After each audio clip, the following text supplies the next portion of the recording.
If you want to be a part of the conversation before it happens here on YouTube, click that link in the description to join the free Courtside Financial Discord. NIO CEO William Lee, he had some comments on the used car market. Here's what he said. What's going on, everyone? My name's Obi and welcome back to Courtside Financial. If you're new to the channel, make sure you hit that subscribe button so you don't miss out on any videos, and also make sure you hit that like button because it really does go a long way in helping out the channel.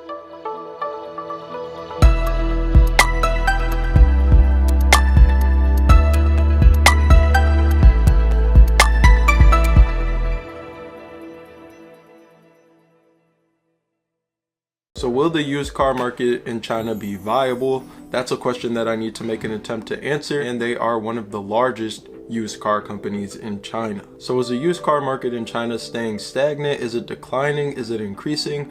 Let's start with that question. Well, I made a video last time about this company, and in that I talked about that a little bit. I talked about how China wants their used car market to be a $306 billion market by 2025, which would be a 2x from what it is today. They hope to do so by financially incentivizing people and businesses. For one, if you buy a used car in China, you're going to pay 0.05% tax, as opposed to if you go and buy a new car, you're going to pay 17% tax.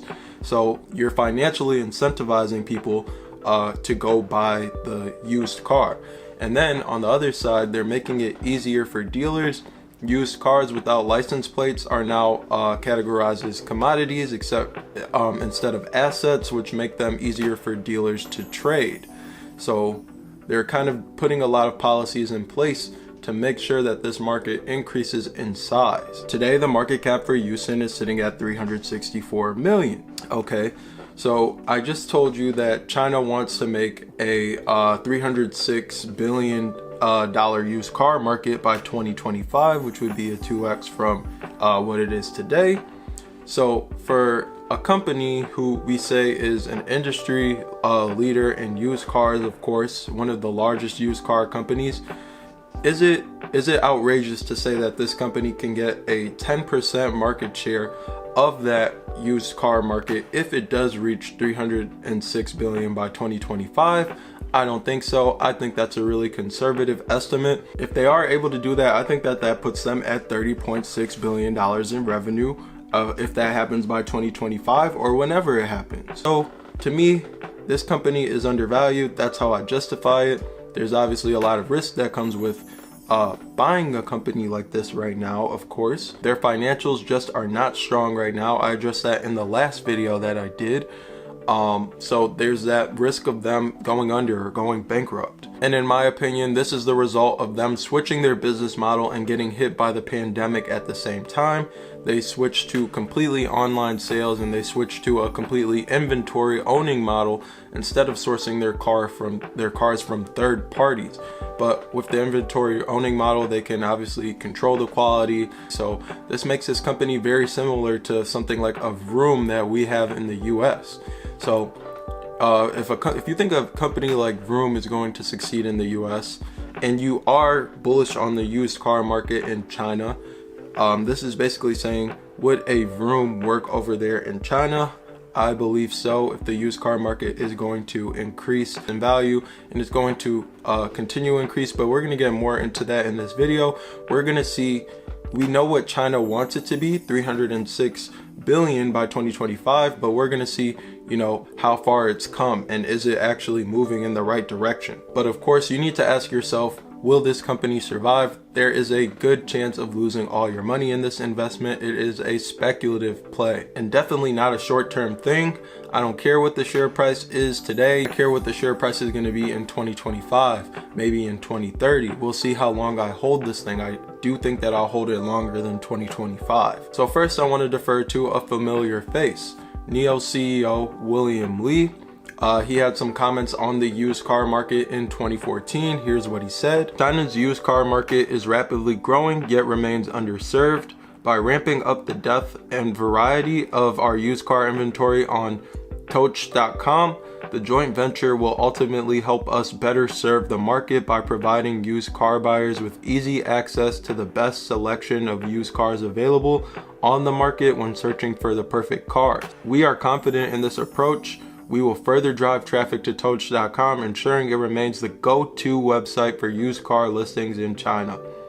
We also expect this joint venture to strengthen our existing competitive advantages in the used car industry by building our long-term used car strategy. We look forward to solidifying our position as a leading player in this used car market, to staying instrumental in driving forward the development of China's used car industry. So if you didn't know, William Li founded BitAuto. That was one of the companies that really put him on the map. He brought it to a really high valuation, ended up selling out of the company.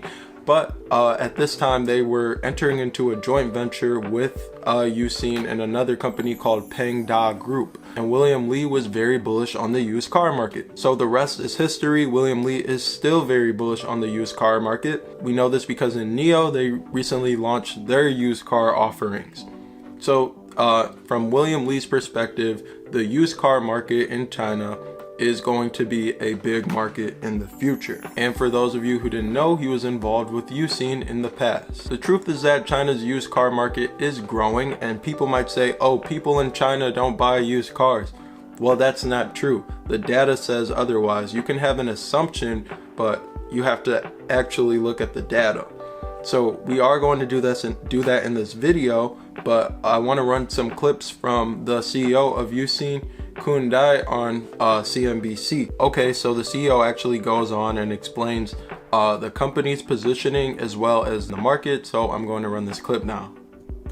You're selling used cars in China. Yes. But you're raising money in the US. Yeah. Even though you don't sell used cars here in the United States. Yeah. Tell us about the decision to raise money here.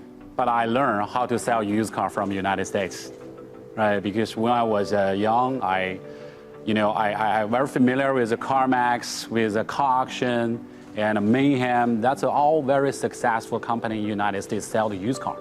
I think because China, our used car business just started from the year 2005. That's the first time we had the used car in the market.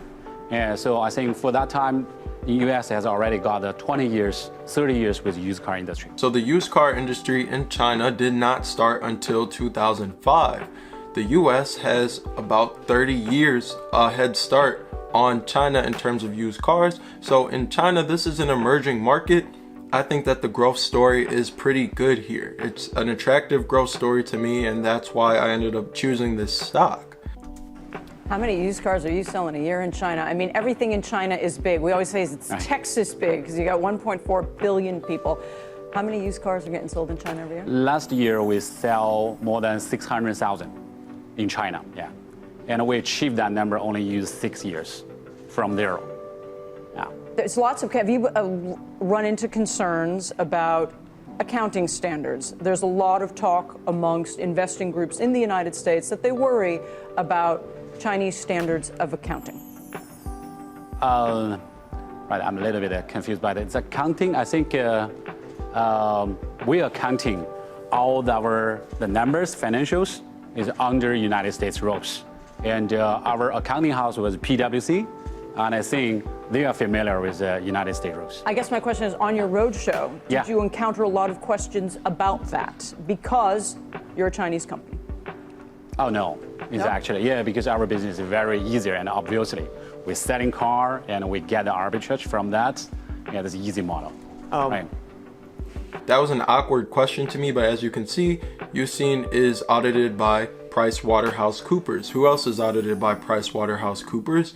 NIO, Tesla, a bunch of other companies. So am I worried about UXIN's books? Not at all. And obviously I think that if there was something wrong with UXIN's books, it wouldn't be trading at $1, at just over $1. It would probably be trading a little bit higher. This is this is not one of those companies that a lot of people like to bring up. That's all I'll say about it. So earlier in the video, I mentioned that we were actually going to see if the used car industry, the used car market in China was growing or not. So let's head to Statista, because Statista has a lot of good information out there. I'm someone who likes to just come up with common sense investing ideas. So I'm going to look at Statista right now. So according to Statista, there was a 6-fold increase in used car sales from 2009 to 2019. There had been remarkable growth in demand for used cars in China. In 2019, the overall used car sales revenue amounted to approximately 953 billion RMB, which increased for the last 10 years from 148.8 RMB in 2009. Over 60% of used vehicles traded in 2018 had been passenger cars. Despite its steady growth, the second-hand car market in China accounts for only a proportion of the whole vehicle market. In 2019, almost 15 million used cars stood against 23.14 million registered new cars in China. Nonetheless, the second-hand vehicle market in China has vast potential. China has been the world's largest market for passenger cars since 2008, reaching a sales volume of approximately 23.71 million units in 2019.